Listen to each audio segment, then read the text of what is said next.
Hola, ¿qué tal? Buen día. Vamos a empezar con la clase 5 de óptica y sonido. Ya terminamos de ver eh, tanto principio de reflexión como principio de refracción, con reflexión interna total. En la clase también pasada vimos formación de imágenes por reflexión, o sea, con espejos. Vimos que una imagen era una zona del espacio donde los rayos se cruzan, rayos que provienen de una fuente. De parte de esos rayos que salen en todas direcciones de la fuente, algunos van a pasar por una superficie óptica como un espejo, o como lo que vamos a ver hoy por una lente, y van a volver a ser cruzados en algún punto del espacio, o van a parecer que se cruzan en algún punto del espacio. En esa zona no hay nada material, y por eso, como los rayos se cruzan, nos parece que ahí también hay una fuente. Nos parece porque obviamente no lo hay, ¿no? Entonces, la idea de que una imagen sería la emulación de un objeto, una fuente luminosa, porque, bueno, de esa zona tiene las mismas características que el objeto, que provienen rayos. Si los rayos son, o sea, con existencia, o sea, importan energía, o sea, los rayos realmente pasan por ahí, la imagen es real, son los tipos de imágenes que se forman en una pantalla. Pues esos rayos, eh, necesitamos una superficie que sea difusa para que reemita esos rayos que se cruzan en todas las direcciones, ¿sí? Entonces, eso es una imagen real. Ahora, si esos rayos en realidad son una prolongación de otros rayos que fueron desviados, esos rayos no provienen de esa zona, eh, sino que es una ilusión otra vez, digamos, una ilusión por segunda vez, ¿no? Eh, y le decimos a eso una imagen virtual, ese tipo de imágenes que podemos observar con nuestro ojo. eh, Se llaman virtuales y las podemos ver directamente, ¿no? Entonces esas son las grandes diferencias de lo que serán las imágenes. Entonces vamos a ver ahora cómo formar imágenes primero con una superficie, ¿sí? Vamos a ver, vamos a empezar a aplicar primero la ley de Snell, ¿sí? Le voy a primero a explicar este dibujo paso a paso. Vamos a ir a GeoGebra. La idea es que nosotros vamos a tener una fuente, un objeto, ¿sí? Que va a emitir rayos en todas las direcciones. Y lo que tenemos acá es una superficie que podemos pensar que es un vidrio. ¿Ven este cuerpo que está acá, que tiene un rayo de curvatura? Vamos a suponer que este cuerpo es de un material diferente. Por ejemplo, pensemos que el objeto está en el aire y esto sería un vidrio. Y que va a emitir rayos en todas las direcciones, y nos vamos a concentrar en uno que va a pegar en este punto que vamos a llamar G, ¿sí?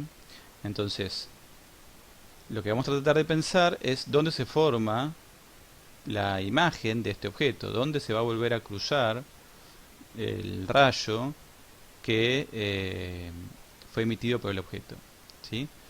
Se va a cruzar con otro rayo que se emita en el eje óptico, porque esta superficie, fíjense que cuando pasa por acá es justamente vertical y justamente perpendicular al eje óptico, así que uno de los rayos seguros del objeto va a pasar por el eje óptico. Entonces la pregunta es, ¿dónde se va a formar la imagen? ¿Sí? Bueno, acá ya lo tengo, ahí lo saco para que no quede, no spoilemos el resultado.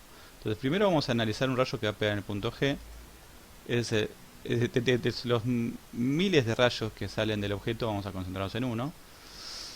Y ese rayo, fíjate que vamos a aplicar la ley de Snell para ver a dónde se desvía, ¿sí? Entonces, si nosotros queremos aplicar la ley de Snell, tenemos que siempre concentrarnos en el punto de incidencia y la normal a la superficie. Entonces me voy a concentrar en la normal. La normal es la línea perpendicular al punto de incidencia de la superficie y fíjate que está en dirección del radio, ¿no? Si yo quiero sacar la tangente de un punto, de una curva, lo que tengo que buscar es que sea perpendicular a el radio vector. Bueno, acá lo tenemos, ¿no? Justamente la normal está en la dirección del radio, ¿sí? Entonces,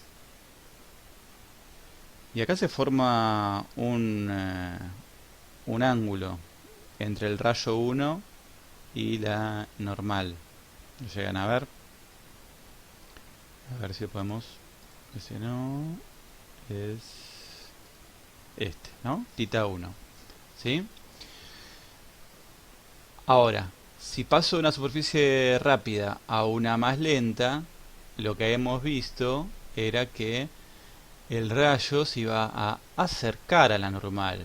Entonces el rayo 2, fíjate que con respecto a tita 1 va a tener un ángulo menor, ¿sí? Entonces vamos a buscar el ángulo tita 2. En este caso, si lo encuentro, sería...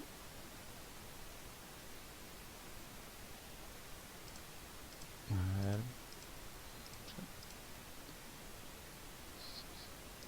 Ahí va. S tita 2, ¿sí? Bueno, ven que efectivamente es menor, ¿sí? Ya se ve ahí en el dibujo, ¿sí?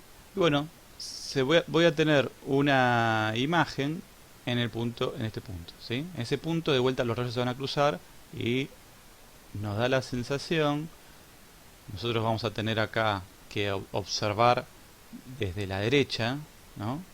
Desde la derecha vamos a estar observando lo que pasa, porque fíjense que todos los rayos se van a dirigir hacia la derecha. Si tengo el objeto aquí, la dirección de los rayos es hacia la derecha, entonces tengo que poner el ojo bien al fondo, a la derecha, y le va a dar la sensación de que en este punto, cercano a 18, hay una fuente luminosa que en realidad no es tal, sino que es una imagen de mi objeto. Bien, dicho esto, vamos a hacer un poquito de trigonometría para poder obtener dónde se forma la imagen, dado que tengo mi objeto aquí, en función de las distancias que ya venimos trabajando antes, que son la distancia del objeto a la superficie curva, ¿sí? Que vamos a llamar P, o sea, desde el objeto a la superficie óptica, el radio de curvatura y la distancia de imagen, ¿sí? El radio de curvatura, acuérdense que me indica cuán curvo es el espejo. Nosotros a eso lo habíamos relacionado con los... Perdón, cuán curvo es este lente transparente. Nosotros habíamos hablado de que el radio de curvatura, en el caso de un espejo, ¿no?, está relacionado con la focal. Bueno, el radio de curvatura también va a estar relacionado con la distancia focal cuando sigamos avanzando y hablemos de lentes, ¿no?, como una lupa. Y después lo que tenemos es desde la superficie óptica hasta la imagen, lo que se llama la distancia Q. Entonces vamos a tratar de obtener una ecuación que esté nada más relacionada con P, Q y el radio de curvatura, y no estar dependiendo de los ángulos. Y todo lo vamos a hacer a partir de la ecuación de Snell. Entonces, para eso necesito, primero, la ecuación de Snell usa tita 1 y tita 2. Así que voy a tratar de hacerme triángulos rectángulos, como ya hicimos anteriormente, en el caso de los espejos, que de forma similar vamos a hacer los triángulos rectángulos. Vamos a justamente ver que hay catetos que son P, hay catetos que son R, hay catetos que son Q, y vamos a resolver nuestro problema y obtener la ecuación para las dioptrias. Entonces, vamos a formar para la ecuación tres triángulos. Este primer triángulo, rectángulo, este segundo, este otro triángulo y un tercer triángulo más que está acá.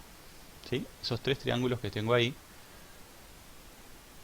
los voy a usar para hacerme de la ecuación. Bien. Ya tengo mis tres triángulos.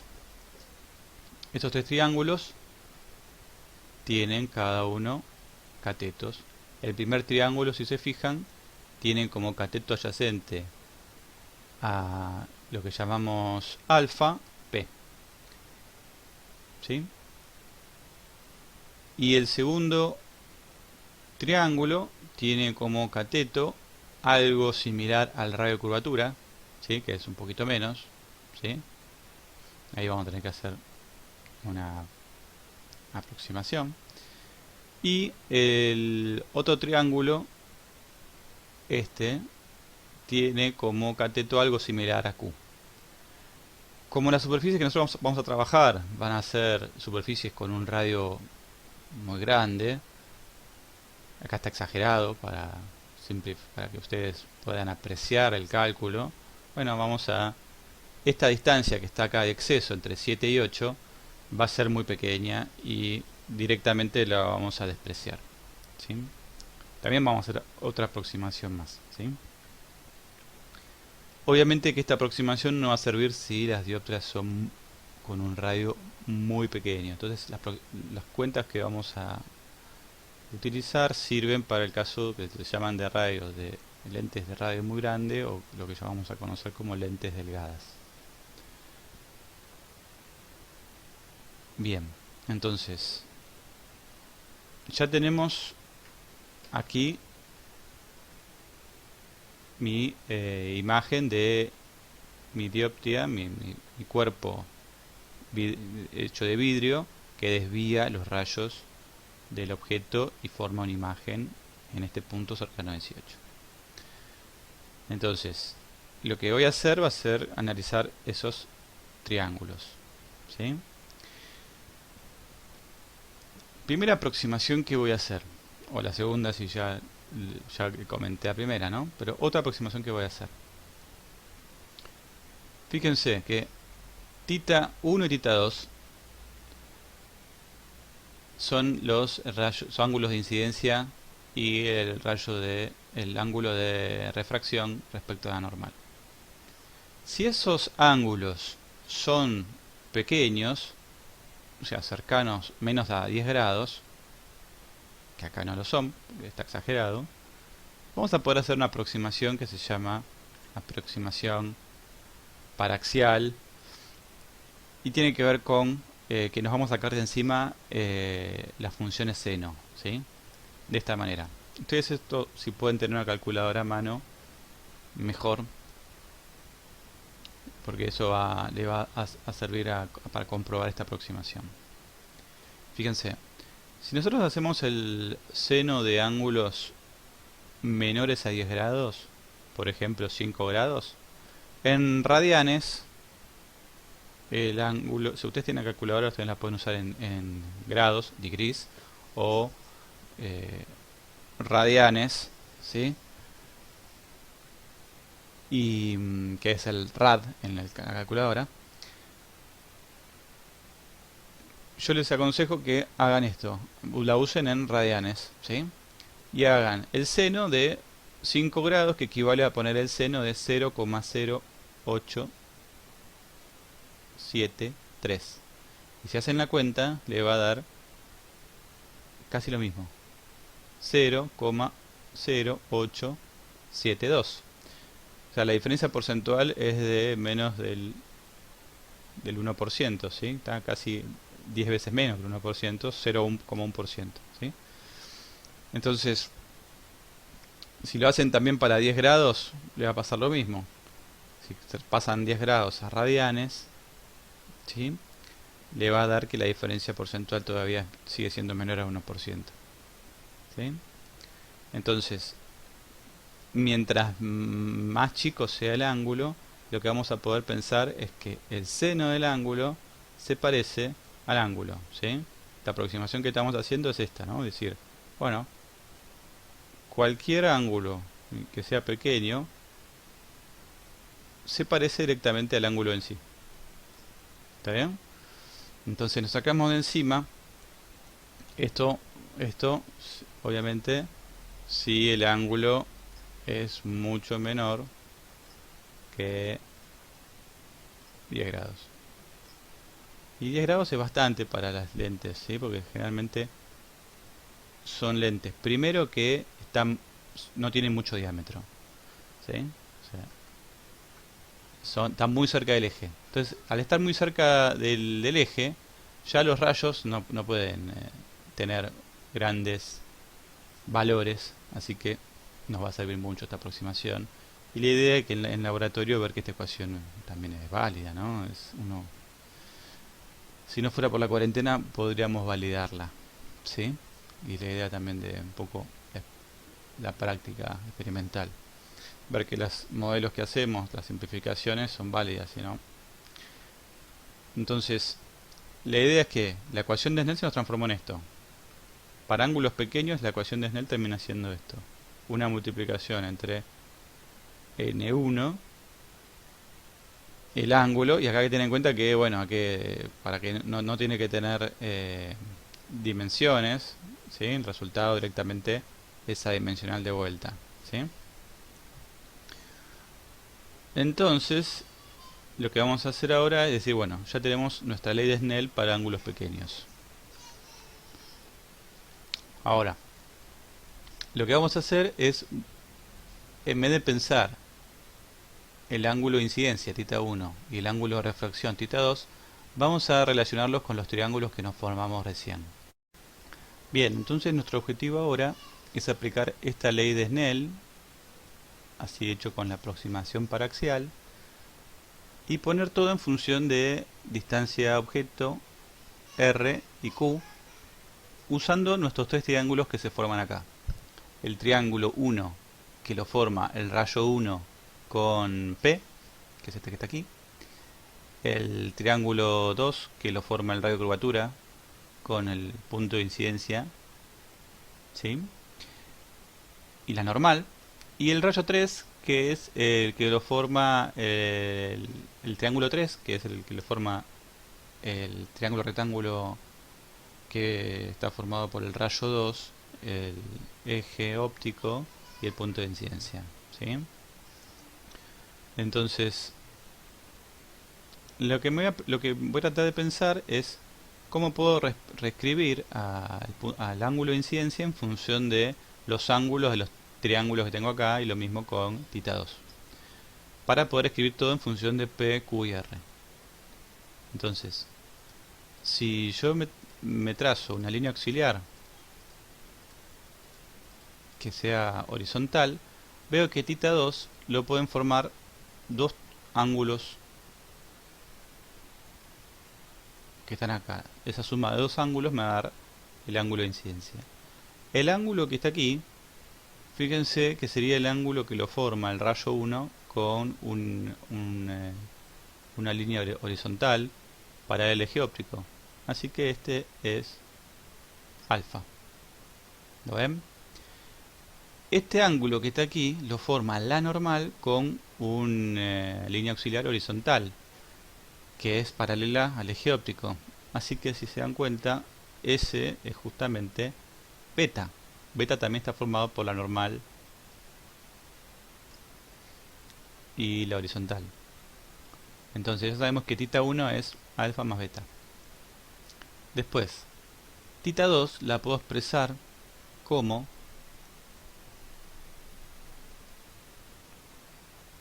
parte de un ángulo más grande. O sea, θ 2 va a ser θ 2 más un ángulo nuevo, va a ser este ángulo mayor. El ángulo que está aquí, esta está formado por la normal y la horizontal. Fíjense que ese sería la normal y la horizontal, la forma beta. O sea que beta es el ángulo grande que está aquí. Y el ángulo que me faltaría obtener sería un ángulo que lo forma el rayo 2 con la horizontal, que sería gamma. ¿Están de acuerdo? Entonces, la suma de estos dos me da beta. Beta es θ 2 más gamma. Listo, ya tenemos esto, ya lo podría reemplazar en la ecuación de Snell. ¿Sí? Y beta, de acá puedo despejar que θ 2 aquí es igual. Y bueno, si lo despejo, sería beta menos gamma. Y eso ya lo puedo reemplazar también aquí.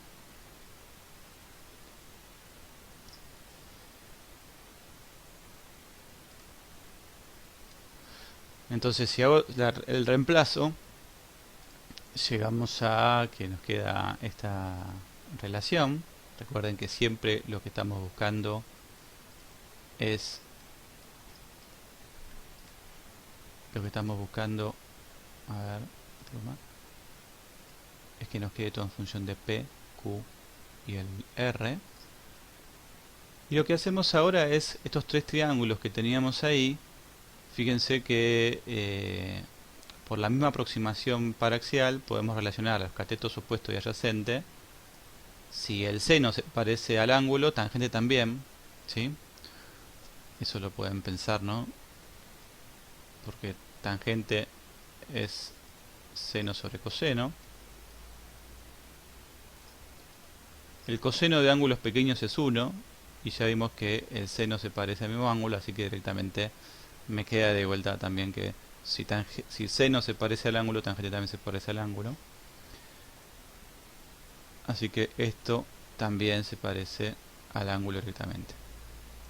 Entonces, tangente era opuesto sobre adyacente. Y D sería la altura del punto de incidencia. Así que ya tenemos ahí, ¿no? Si tenemos mi triángulo, primer triángulo donde estaba acá.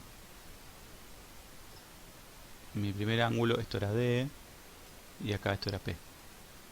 ¿Sí? Como tangente relaciona opuesto y adyacente, bueno, ahí ya tenemos la primera relación.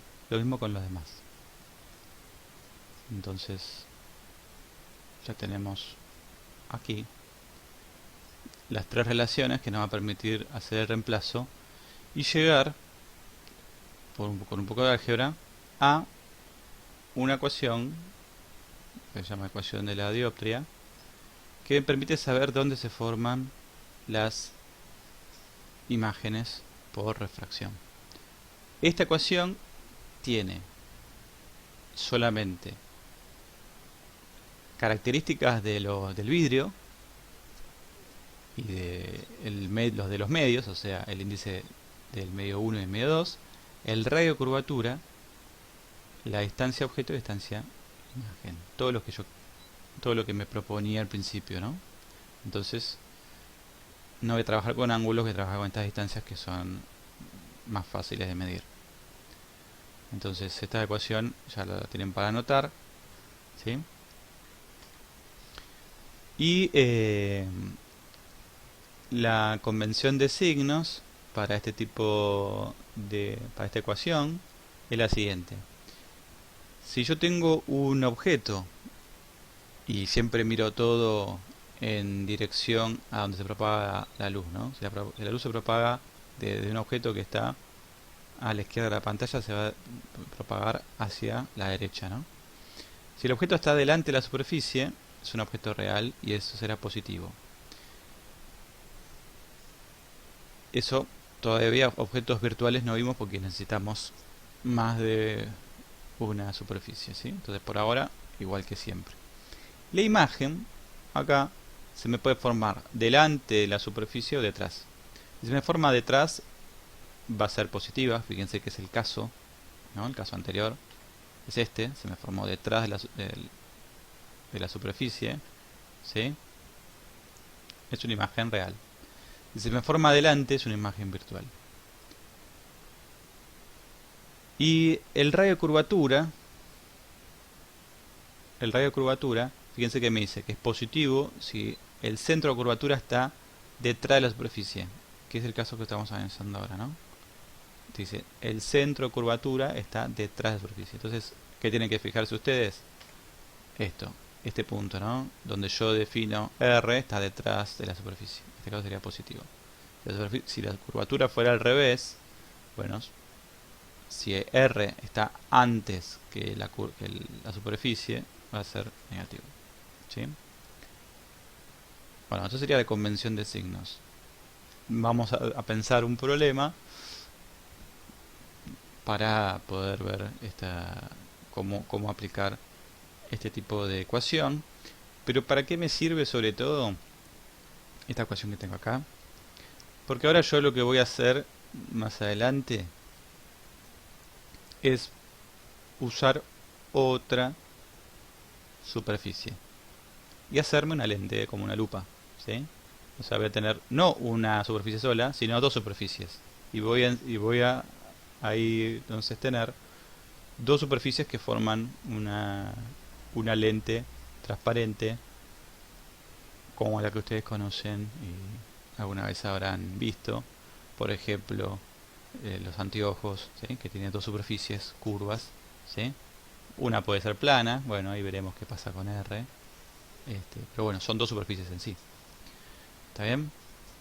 Bueno, ahora entonces continuamos con un ejemplo.